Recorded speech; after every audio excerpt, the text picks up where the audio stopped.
तो दोस्तों आज के इस वीडियो में हम जानेंगे ऑनलाइन शॉप और ऑफलाइन शॉप में अंतर। थोड़ा सा डिफरेंसेस है।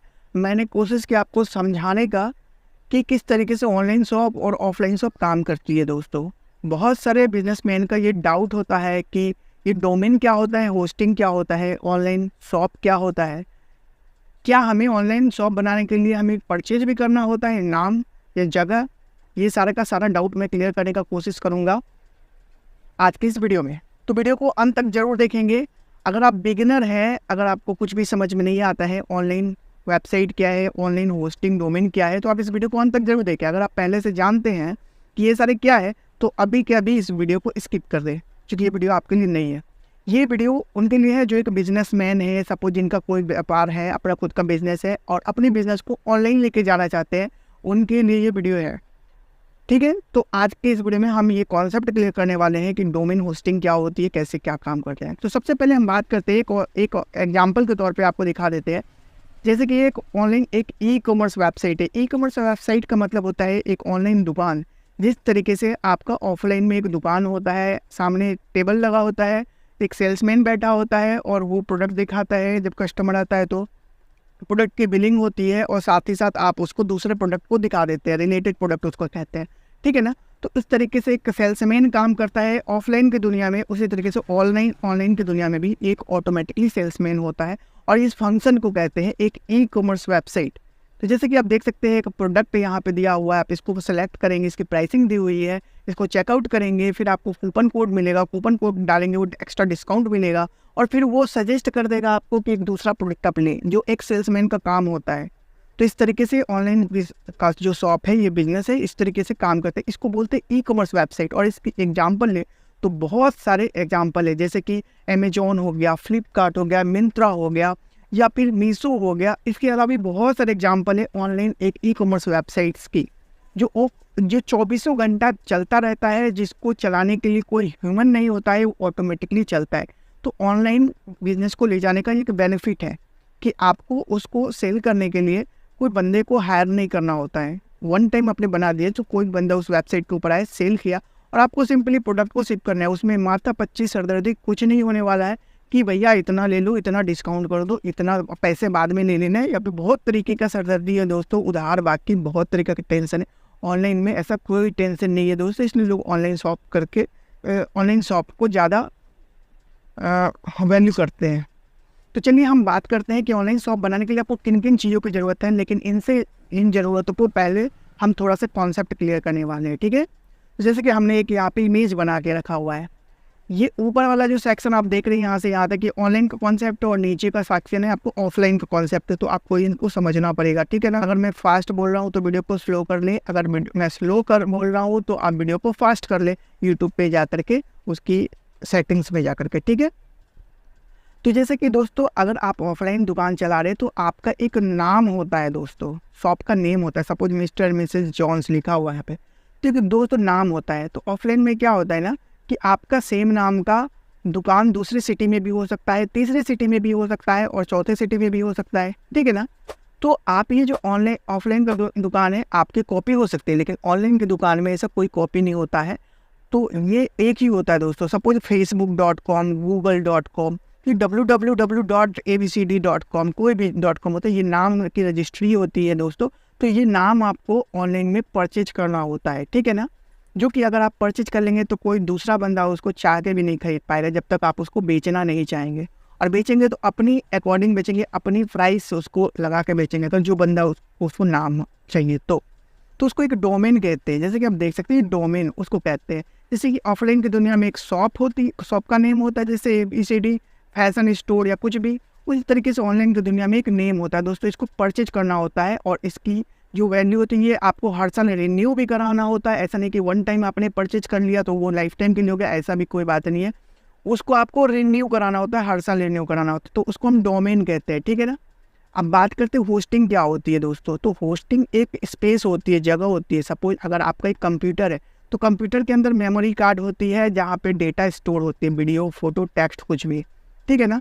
तो उसको होस्टिंग कहते हैं। जैसे आपका मोबाइल है, मोबाइल में भी बहुत सारे वीडियोस, फोटो होती है, तो वो आप मोबाइल परचेज करते हैं तब उसमें आपको मेमोरी कार्ड मिलते हैं, मेमोरी कार्ड को आप एक तरीके से परचेज किए होते हैं, तभी उसको हम एक होस्टिंग कहते हैं। उस तरीके से ऑफलाइन की दुनिया में आपने जब दुकान लिया तो दुकान बनाने के लिए सबसे पहले आपको ज़मीन की ज़रूरत होती है, ताकि जिसके ऊपर आप दुकान बनाएंगे तो उस ज़मीन को होस्टिंग कहते हैं दोस्तों। ऑनलाइन की दुनिया में अगर आप खुद का होस्टिंग परचेज करेंगे या इसको भी आपको रेंटल लेना होता है दोस्तों। अगर आप खुद का सर्वर खरीदेंगे तो उस सर्वर को, जैसे कि आपका एक कंप्यूटर है, वो कंप्यूटर भी एक सर्वर है, लेकिन आप इस सर्वर को 24 घंटा नहीं चला सकते, अपने कंप्यूटर को 24 घंटा कनेक्ट नहीं करके रख सकते हैं, सालों भर कनेक्ट करके नहीं रख सकते हैं। तो हमें एक कंप्यूटर हायर करना होता है, एक स्पेस हायर करना होता है, एक ऑनलाइन प्लॉट हायर करना होता है, जहाँ की मेरे इमेजेस, फोटोज़, टेक्स्ट, वीडियोज़ कुछ भी उसको हम स्टोर कर सके।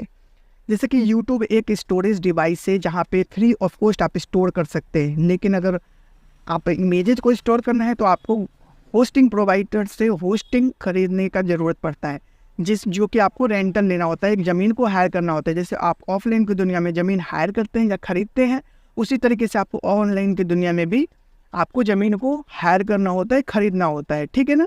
तो इस तरीके से डोमेन का ये कॉन्सेप्ट रहा और होस्टिंग का ये कॉन्सेप्ट रहा, ठीक है ना। अब हम बात करते हैं ऑनलाइन शॉप की। आप देखे होंगे अमेजोन, फ्लिपकार्ट, मिंत्रा, कोई भी वेबसाइट है, तो उस आपको डोमेन और होस्टिंग परचेज करने के बाद आपको ऑनलाइन दुकान तो बनाना पड़ेगा ना, बिना दुकान बनाए तो वो होगा नहीं। तो आपने, जैसे कि ऑफलाइन की दुनिया में क्या है कि आपने नाम खरीदा, ज़मीन खरीदा, अब लेबर मजदूर को हायर किया, फिर उसने शॉप बनाया, शॉप में फिर सामान रखा और सामान रखने के बाद हम उस चीज़ का प्रचार किए, ठीक है ना, जा करके बैनर पोस्टर बनाए और जगह जगह मार्केटिंग की उसका। उसी तरीके से ऑनलाइन की दुनिया में आपको एक लेबर हायर करना होता है जो आपकी दुकान को बनाता है, तो उसे कहते हैं हम वेब डिज़ाइनर। जैसे ऑफलाइन में क्या है कि आपका एक लेबर काम करता है, उसी तरीके से ऑनलाइन में आपको एक वेब डिज़ाइनर चाहिए जो कि आपकी दुकान को बनाए, कस्टमाइज करे, तो उसको वेब डिज़ाइनर कहते हैं। अब आते हैं नीचे शॉप। अब देख सकते हैं जैसे कि आपका वेब डिज़ाइनर, आपका लेबर मजदूर आपका शॉप को बना दिया, तो उसी तरीके से वेब डिज़ाइनर क्या है, आपकी ऑनलाइन शॉप को बना दिया। हर वेबसाइट अलग अलग तरीके की होती है, कोई कॉपी पेस्ट नहीं होते, कॉन्सेप्ट अलग ही, कॉन्सेप्ट सेम होता है लेकिन वेबसाइट के लुक अलग अलग होता है, तो वेब डिज़ाइनर के ऊपर डिपेंड करता है। अब क्या है ना कि ऑफलाइन में क्या है कि आपको ना प्रोडक्ट को फिर शॉप में डालना होता है। सपोज आप कोई भी प्रोडक्ट बेच रहे हैं, आपकी दुकान कुछ चीज़ का भी हो सकता है, किराने का दुकान हो सकता है, कपड़े का दुकान हो सकता है, मेडिकल स्टोर हो सकता है, तो आप प्रोडक्ट तो वहाँ पे डालेंगे ना, और जितने भी प्रोडक्ट डालेंगे तो उसको आपको फिजिकली परचेज करना होता है और उसको यहाँ पे दुकान में डालते हैं, तब लोग आते हैं तो उसको परचेज करते हैं। लेकिन ऑनलाइन में क्या है ना कि आपको प्रोडक्ट को परचेज करना नहीं होता है, वहाँ पे सब फोटो ही डाला जाता है। आपके पास प्रोडक्ट अवेलेबल है या नहीं उससे मतलब नहीं है, अगर आपने फ़ोटो डाल दिया तो कस्टमर वहाँ से परचेज कर लेगा। फिर अगर आप किसी थर्ड पार्टी से प्रोडक्ट लेकर के उसको डायरेक्ट डिलीवर करा सकते हैं। तो ये ऑफलाइन में इमेजेस से ही आपका काम चल जाता है ऑनलाइन की दुनिया में, ठीक है। अब क्या होता है ना कि आपकी जो शॉप होती है, तो दोस्तों शॉप की मार्केटिंग होती है, ठीक है ना। अगर आप अपना शॉप खोल के बैठ जाएंगे दुकान के ऊपर और किसी को बताएंगे नहीं कि हमने दुकान खोला है इस चीज़ की, और फिर आपने बताया नहीं किसी को कि आपने दुकान खोला इस चीज़ का, तो आपकी दुकान पे कस्टमर कैसे आएंगे। तो उसके लिए आप क्या करते हैं ना, बैनर छपवाते हैं, जगह जगह उसकी मार्केटिंग करते हैं। तो इस तरीके से ऑफलाइन मार्केटिंग ये काम करता है। सेम उसी तरीके से ना ऑनलाइन में भी आपने अगर ऑनलाइन स्टोर बनाया है उसकी भी मार्केटिंग करनी होती है, और जो बंदा मार्केटिंग करता है ना उसको कहते हैं डिजिटल मार्केटिंग। अब डिजिटल मार्केटिंग के तरीके बहुत सारे हैं, इसमें जैसा कि सिंबल दिया हुआ है आप देख सकते हैं, इमेजेस है, मेल है, मतलब कि टेलीग्राम है, बहुत तरीके की चीज़ें होती है दोस्तों ऑनलाइन मार्केटिंग करने के लिए। तो इस तरीके से ऑनलाइन का दुनिया में ये सारा काम करता है दोस्तों। तो मैंने एक बेसिक सा आपको ओवरव्यू दिया इस वीडियो में कि किस तरीके से आपका ऑनलाइन शॉप काम करता है और क्या कॉन्सेप्ट होता है, आपको क्या परचेज करना होता है, क्या हायर करना होता है और क्या किस तरीके से मार्केटिंग करना होता है। तो नए बिजनेसमैन के लिए ये वीडियो था, ये जो समझते थे या फिर नहीं समझ पा रहे थे कि ऑनलाइन शॉप कैसे बनाते हैं, कैसे इसकी मार्केटिंग करते हैं, किस तरीके से क्या काम करता है, तो मैंने एक और बेसिक सा ये वीडियो बनाया। आई होप कि आपको ये वीडियो समझ आया होगा। अगर नहीं समझ आया होगा तो हमें नीचे डिस्क्रिप्शन में हमें नीचे कमेंट बॉक्स में आप कमेंट कर सकते हैं कि हमें नहीं समझ में आया। लेकिन मैं जहाँ तक श्योर हूँ कि आपको ये समझ में आ गया होगा कि ऑफलाइन में जिस तरीके से आपको जो मेहनत करनी होती है, ऑनलाइन में भी आपको वही काम करना होता है। उसी तरीके से सारा कॉन्सेप्ट काम करता है, ठीक है ना। अब डोमेन का बारे में हमने जाना, होस्टिंग के बारे में जाना, वेब डिज़ाइनर के बारे में जाना, ऑनलाइन शॉप के बारे में जाना, प्रोडक्ट के बारे में जाना, उसकी मार्केटिंग के बारे में जाना, ठीक है ना। इसके अलावा भी बहुत सारी चीज़ें होती है, तो सारे के सारे हम इस वीडियो में कवर नहीं कर पाएंगे, लेकिन जहाँ तक हो सका हमने कवर किया। और ऑफलाइन की दुनिया में भी ये क्या है कि आपको अपना शॉप का नेम होता है, ज़मीन चाहिए होता है, लेबर मजदूर चाहिए होता है, या फिर शॉप होता है जो लेबर मजदूर बनाता है, आप प्रोडक्ट डालते हैं और उसके बाद उसकी मार्केटिंग करते हैं। तो इस तरीके से ऑनलाइन और ऑफलाइन वाला कॉन्सेप्ट काम करता है दोस्तों, सेम चीज़ें होती है। अगर आपको ये वीडियो समझ में आ गया तो एक बार वीडियो को लाइक ज़रूर कर दें, और वीडियो के नीचे कमेंट बॉक्स में कोई भी सवाल सुझाव कमेंट बॉक्स में करें, ठीक है ना। और वीडियो को अंत तक देखने के लिए तहे दिल से शुक्रिया, धन्यवाद। आपका दिन शुभ रहे दोस्तों। चैनल को सब्सक्राइब करना बिल्कुल भी ना भूलें। तब तक के लिए बाय बाय, आपका दिन शुभ रहे।